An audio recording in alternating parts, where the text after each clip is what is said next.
The thing is, she got cancelled for being racist, which I think is absolutely amazing on a certain extent. We're calling the person out for their rubbish. You shouldn't be racist, even if it is at such a young age. But the thing is,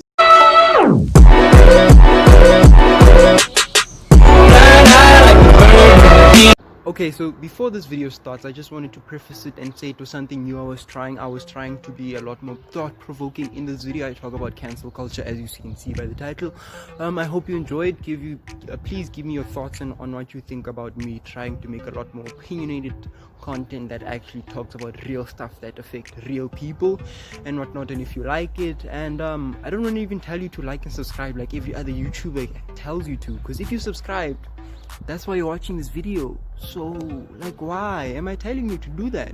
So like, I don't even need to tell you to like, because I know that you're a real one and you've already liked this video. So anyway, enjoy the video. Hi and welcome back to the greatest YouTube channel in South Africa and the world, the Dide Mohlame channel. We are back with another video. We are back with consistency.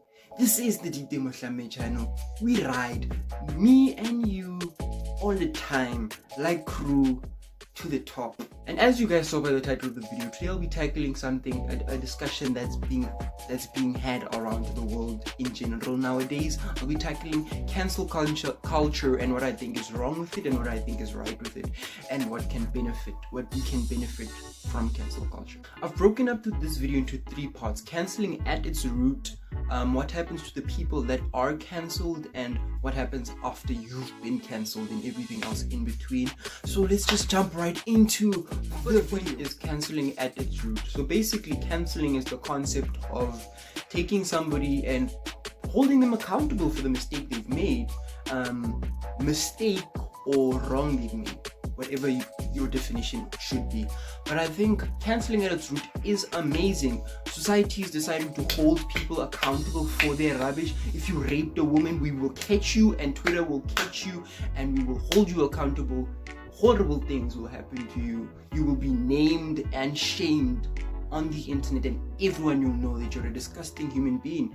The likes of Harvey Weinstein would have never blacklisted if they hadn't been cancelled, if Twitter and social media hadn't taken it upon themselves to say that if the justice system won't hold this man accountable for doing all these horrible things to women, then we're going to do that. We're going to take it on our own hands, into our own hands, and we're going to hold people accountable. That's why I think cancelling is so good. It's holding people accountable. Which leads me into my second point about cancelling. There's people on the other side of that cancelling that you do and whatever else in between. So when you cancel somebody, okay, let's take Harvey Weinstein for example.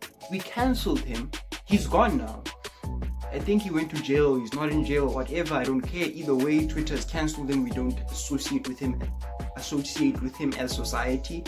But now, okay, he's been cancelled, his life is over.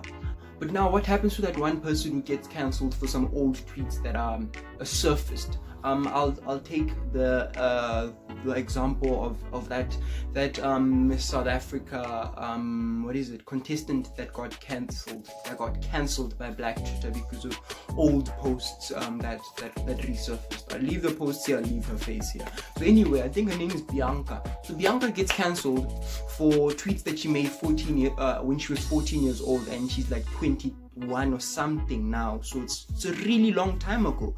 And the thing is, she got cancelled for being racist, which I think is absolutely amazing on a certain extent. We're calling the person out for their rubbish. You shouldn't be racist, even if it is at such a young age.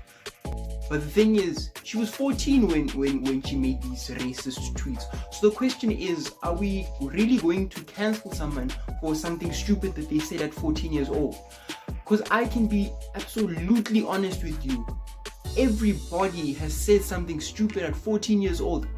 I mean, I'm 15. I still say stupid things to this day, and I'm going to continue saying those stupid things till I don't know when, but I will continue saying those stupid things. The question is, are we really going to cancel someone for something that they said at 14 years old? But now, obviously, the discussion that someone else on the other side will say is that if we just forget about it and forget that they're just racist and we just leave it like that, now then it means that we're allowing racism. We're making racism okay.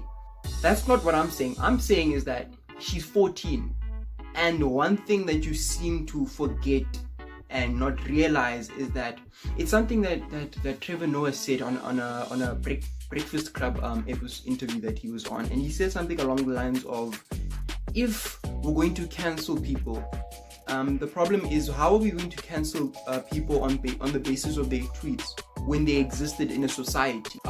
Trevor Noah was talking about it on like the comedians scale, because a lot of comedians are being cancelled nowadays because it's like, oh, we found this racist tweet from like 12 years ago, we're going to cancel that comedian. And the best example is Kevin Hart, when he was not allowed to host the Emmys or something like that because of tweets that resurfaced, and he said to them, no, I'm not going to apologize for tweets I made then, because I apologized then and I've moved on, I've grown as an individual. And we're seeing that more and more every day. That's the conversation that's happening among people that are cancelled for tweets that resurface. Is like, I've grown since then. That's all they say. They always say, I've grown since then, so it's unfair for you to cancel me on the basis of that. Going back to what Trevor Noah said, he said that there was a society around that person's tweet. So I think his point of view is that you can't cancel someone for something that happened then, because something that was acceptable then is not acceptable now. Society is ever changing daily, so one thing you say today will be considered racist tomorrow. We do not know what the next society will think of the things we do today. Maybe in 50 years from now, people will be like, you driving a car was so horrible, it was so horrible for the environment. But for today, we're like, alright, it's like the best form of transport, so you can't blame us. So my point is, there was a society around that tweet. There was a society around whatever racist thing someone said 50 years ago. I know racism was a thing 50 years ago, and it's still a thing today, but it's so much more put under a microscope now.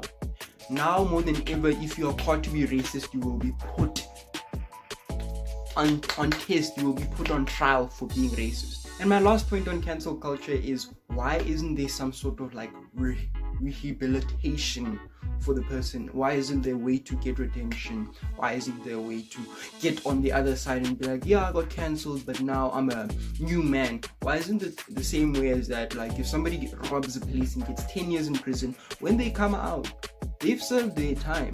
It's morally right to say to that person, you've served your time.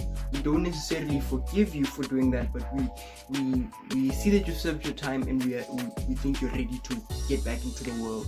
Even though that process is so hard for a person that got arrested and went through the justice system, and they're likely not to get a job.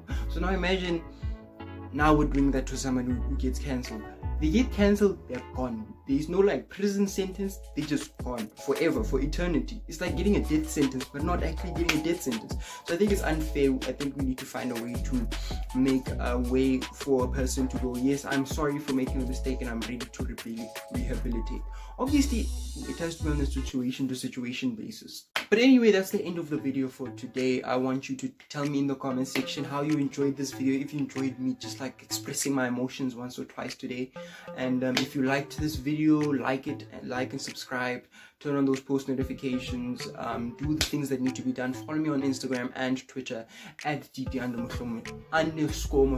Links are in the description. And with that, I would like to say peace.